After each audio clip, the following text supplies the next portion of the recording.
Well, speaking of the war agenda, Israel has attacked Syria in a way that it hasn't before. It has directly attacked the Syrian government after its officials, including, I believe, its defense minister, its minister of diaspora affairs, Amichai Chikli, who we mentioned before, called for the assassination of Syrian President Ahmad Al-Sharaa, and it attacked Umayyad Square in the middle of the day. This is the first thing you see when you enter Damascus. It's really just a symbol of Damascus as a powerful Arab city and site of continuous civilization for thousands of years. It's not you know, when you enter Beirut, it's just sort of sprawl and chaos, and there's no central area marking the city of Beirut. But this really is the symbol of Syria as a former Arab powerhouse, now no longer a country under the rule of Jolani / Al-Sharaa. This is what it looked like.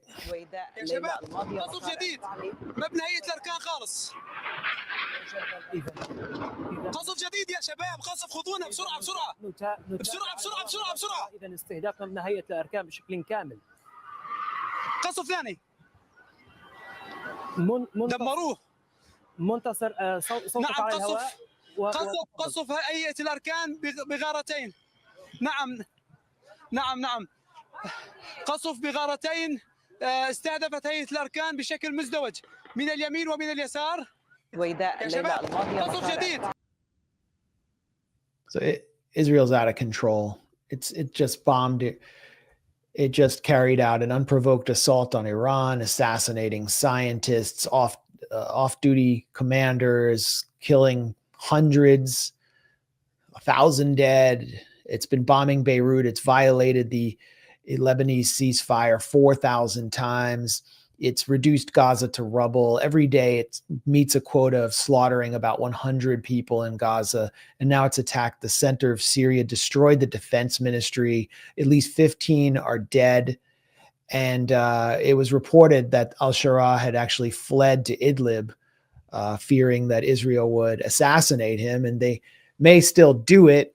And there's obviously a paradox here, which is that Al-Sharaa has been in negotiations to normalize with Israel. He has all but surrendered Syria's sovereignty to the United States and all of the elements that brought him to power as the former leader of Syria's al-Qaeda branch, Jabhat al-Nusra, former co-founder of ISIS, brought him to power through this dirty war funded by the West and the Gulf states. And they're attacking him and hounding him. Why? Because of the sectarian attack by his forces, his Sunni supremacist forces on the Druze around Sueda in southwestern Syria. So Israel's doing this is it's supposed to be an R2P, responsibility to protect war for Israel. Aaron, what are your thoughts?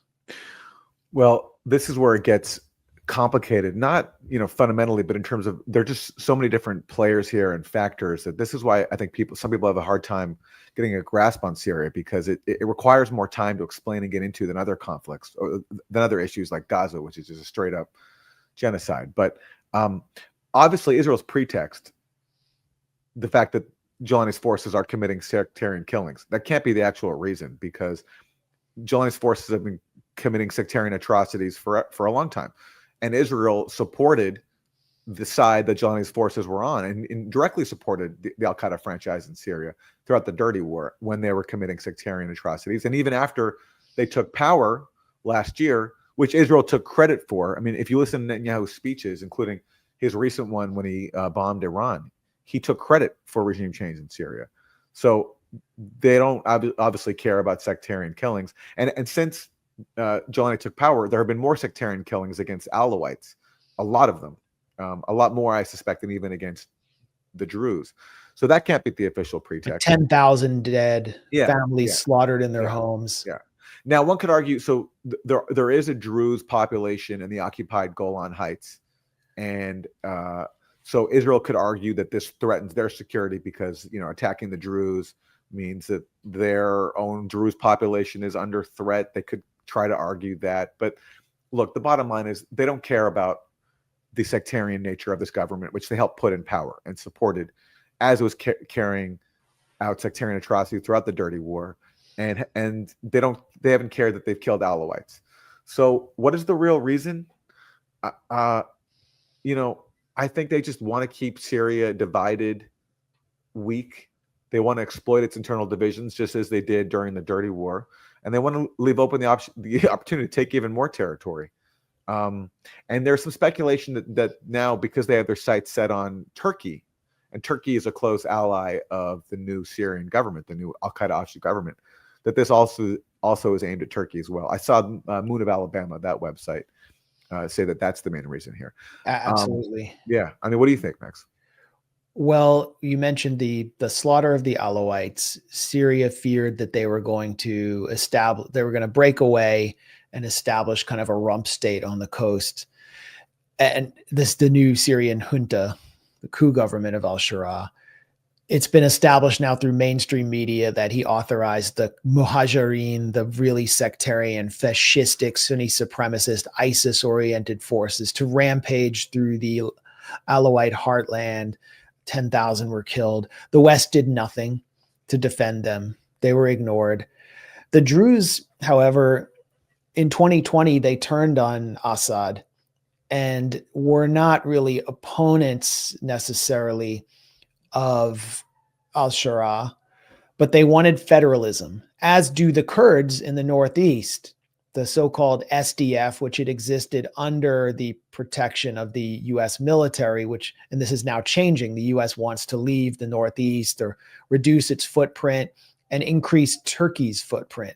So enter Tom Barak, who's in charge of Syria for the Trump administration. He's the ambassador in Ankara in Turkey, and he's advancing Turkish interests. And he basically denounced any concept of federalism in Syria, which gave the green light for the Syrian HTS, ISIS, Al-Qaeda rebranded government to begin an onslaught against the Druze again, and especially these forces that Al-Sharaa has brought in. Many of them are foreign fighters who are just like sectarian lunatics, to begin attacking the Druze. As they were patrolling in the southwest, some of them came under attack from Druze forces because they've been abusing them. And this clash just erupted. So Israel responds because of political pressure on Benjamin Netanyahu. The Druze in Israel, they live in northern Israel. All of them, the males, serve in the Israeli military. They have committed hideous atrocities in Gaza.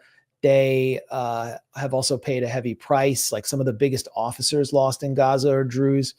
And so they have cachet. And they've been pushing Israel to respond and protect the Druze population. Then Israel also has its own interest. The Israeli military wants to use the Druze population in Syria as a card and say, we'll protect you. There are Druze villages that extend all the way to the suburbs of Damascus. So as Aaron, as you pointed out, this helps them balkanize Syria and occupy more territory past Mount Hermon, and then use that territory to begin pushing against Iran. So it's perfect for Israel. And then there's the issue of Netanyahu seeking possibly a 60-day pause on Gaza, or to kind of get out of there. There's a lot of pressure coming from inside Israeli society and from the U.S. to wrap things up in Gaza, at least for the time being. And so Netanyahu needs to seem tough. So he needs to attack another Syrian capital. Netanyahu was due to testify.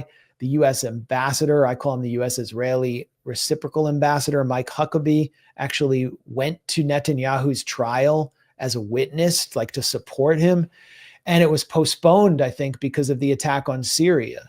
Every time Netanyahu has attacked some country, whether it's Iran or Syria, after October 7th, there's been a rallying effect in Israel, and his own corruption trials are consistently postponed, and he holds his coalition together.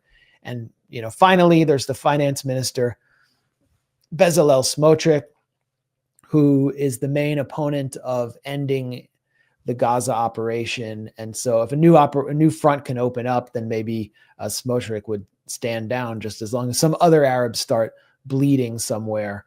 So it all led to this assault on Syria, and just to kind of boil it down, the Trump administration opened the floodgates for sectarian slaughter in Syria. I think Syria's minorities are threatened with extinction now because of the Trump administration and Tom Barak specifically.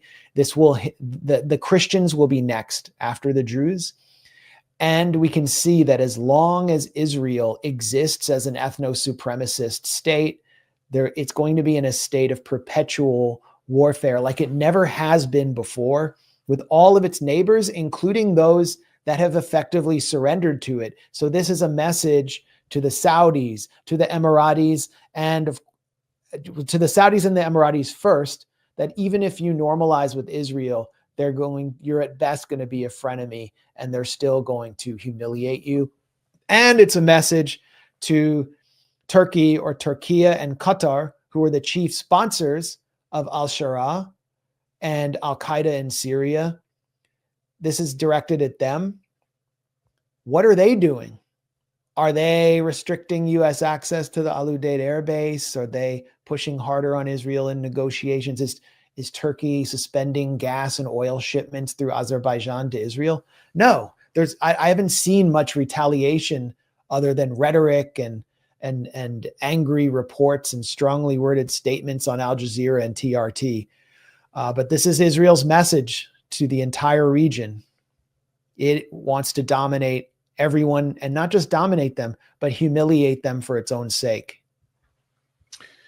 A quote that came to mind for me, seeing this unfold, this new Israeli attack on Syria unfold, and just to stress that this was not something new. Israel's been attacking Syria throughout the Dirty War hundreds of times, bombing on behalf of the Al-Qaeda-led insurgency, right?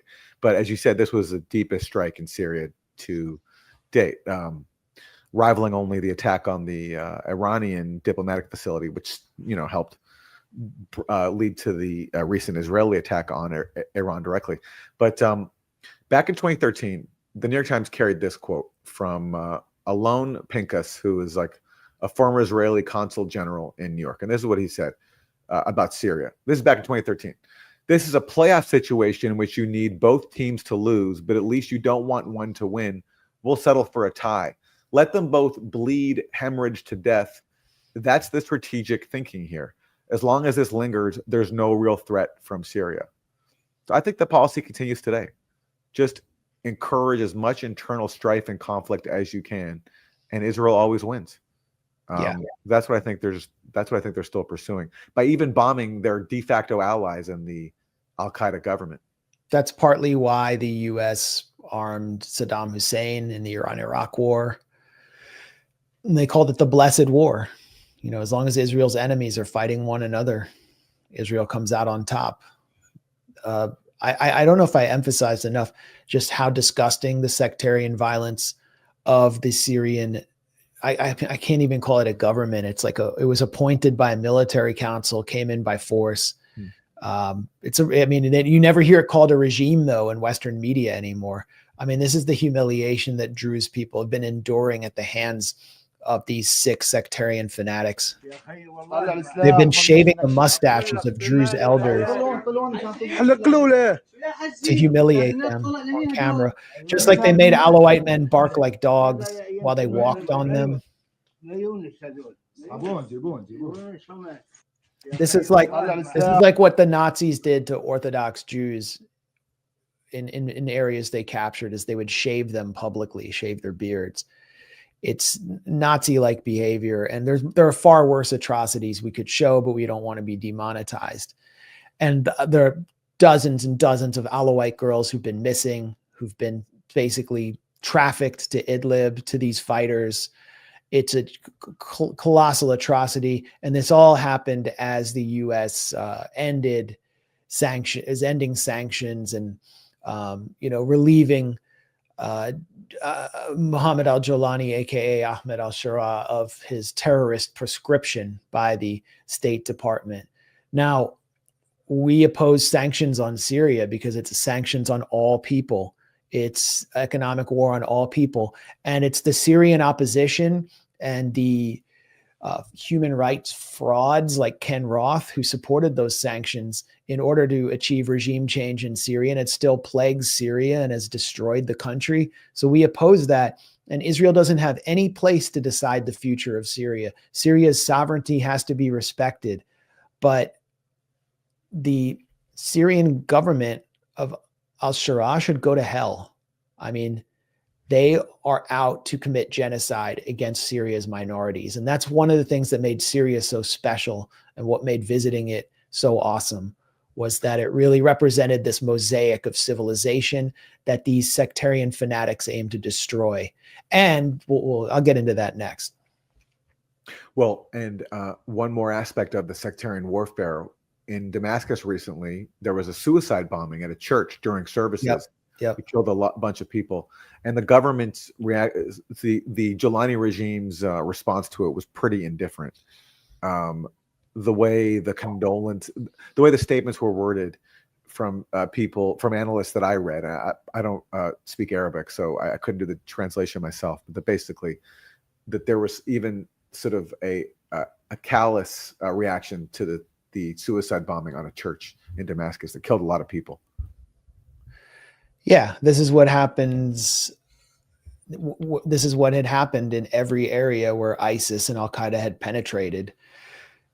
And this is what Al-Sharaa depends on for his muscle, is these ISIS forces. They're wearing ISIS patches on their uniforms. I mean, you can see that. So if you're Druze, if you're part of any minority group, what do? I mean, it's like you're Charles Bronson in The Bad Neighborhood. You got to arm yourself up, and then they just get slaughtered, and then Israel cynically comes to their rescue. I mean, it's exactly what we predicted would happen. There's no bottom to the sickness of the forces that support Ahmad Al-Sharaa. This was after the assassination of Hassan Nasrallah. This is Idlib. These are Jolani's supporters. And you can see it's being platformed by Memory, which is a Israeli intelligence front, to show, the Arabs are happy that Nasrallah was killed by Israel. Israel's doing them a favor.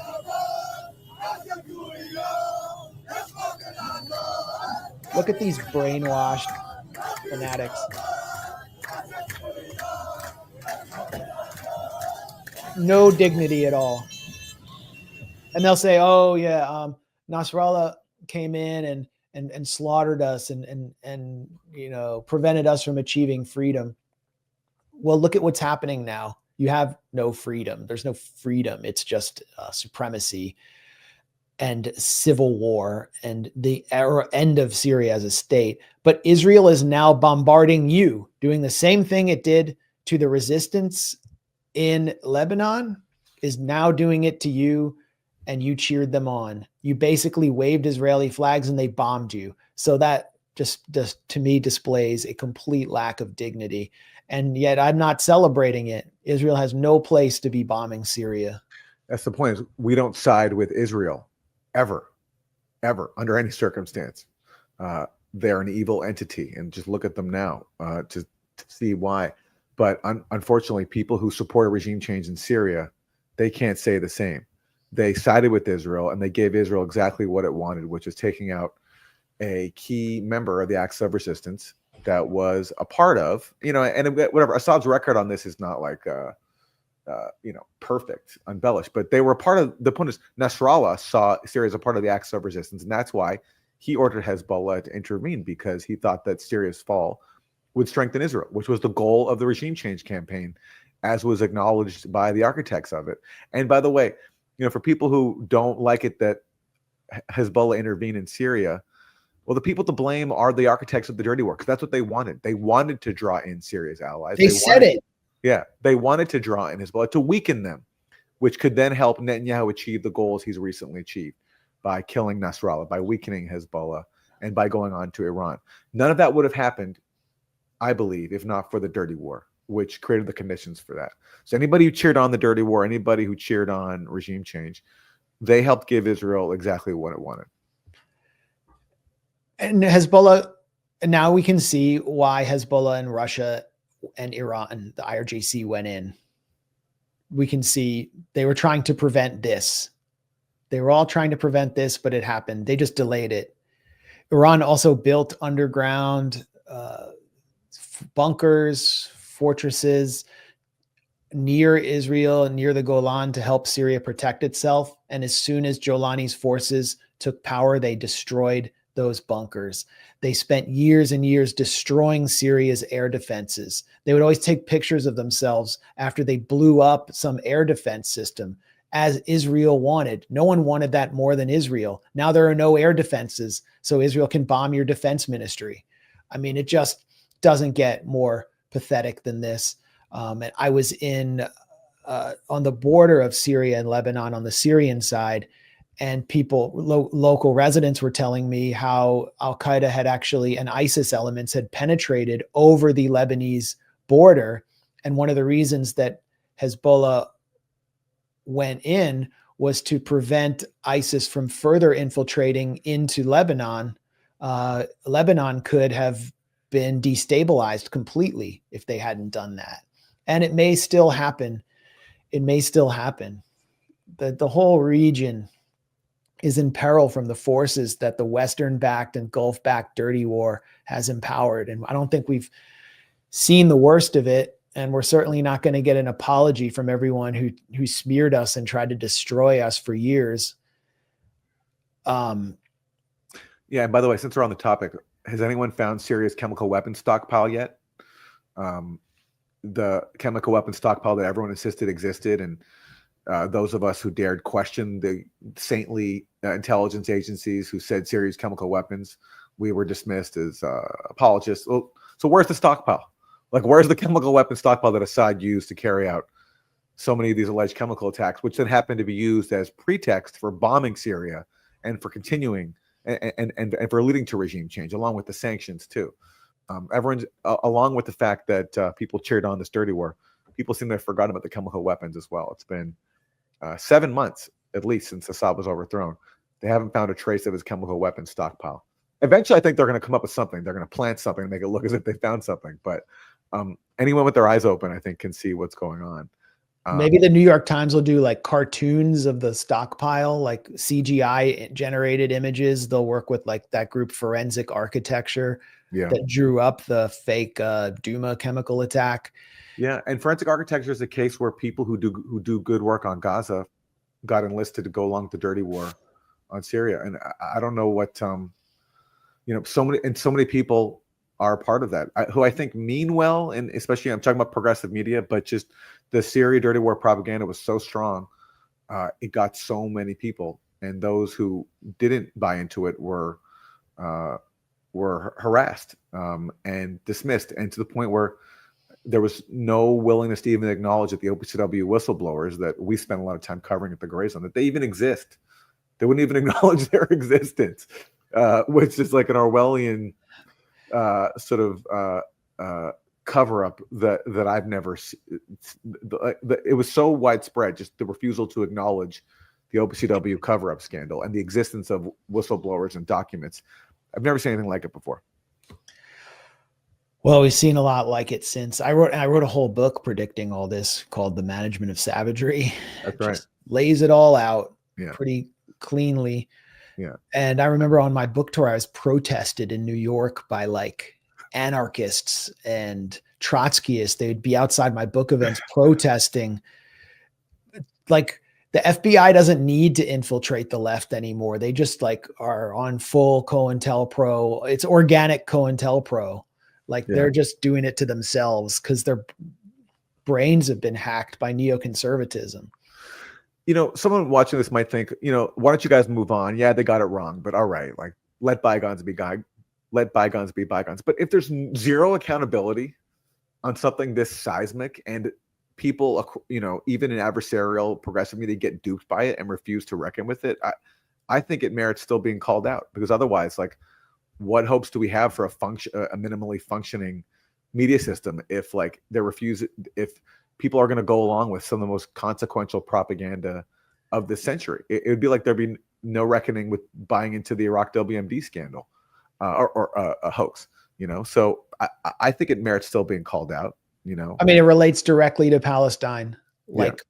Jolani's men are also rounding up Palestinian refugees in Syria who lead resistance groups under orders from Israel and the US. They're trying to show their good faith to the forces attacking them now.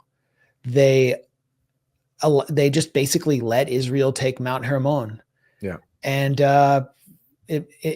Mount Hermon was strategic for Iran because Iran was able to would have been able to send drones or ballistic missiles through that route, which was closer to Israel, but Israel's now layered it with air defenses.